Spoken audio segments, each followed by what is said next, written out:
మహబూబ్ నగర్ జిల్లా కేంద్రం national highway authority of India office ముందు రోడ్డు నిర్మాణంలో భూములు కోల్పోయిన బాధితులు ధర్నా చేశారు. తమకు నష్టపరిహారం వెంటనే చెల్లించాలని డిమాండ్ చేస్తూ ప్లకార్డులతో నిరసన తెలియజేశారు. 19 గ్రామాల పరిధిలో దాదాపు 3200 మంది బాధితులను నష్టపరిహారం చెల్లించకుండా నేషనల్ హైవే అధికారులు ఇబ్బంది పెడుతున్నారని ఆవేదన వ్యక్తం చేశారు.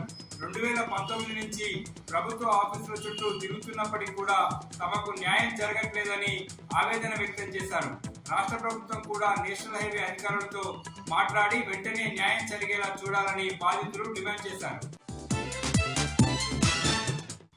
మహబూబ్ నగర్ బాల్నగర్ మండల కేంద్రం బాలికల గురుకుల పాఠశాలలో 10వ తరగతి చదువుతున్న విద్యార్థి ఆత్మహత్య చేసుకుంది. ఉదయం 6:30 ప్రాంతంలో క్లాస్ రూమ్ లోకి వెళ్లి ఆరాధ్య అనేటటువంటి విద్యార్థి చీరతో ఉరేసుకుంది. వెంటనే గమనించినటువంటి తోటి విద్యార్థులు అక్కడ ఉన్న సిబ్బంది షాద్నగర్ ప్రభుత్వ ఆసుపత్రికి తరలించారు. అప్పటికే మృతి చెందినట్లుగా వైద్యులు తెలిపారు.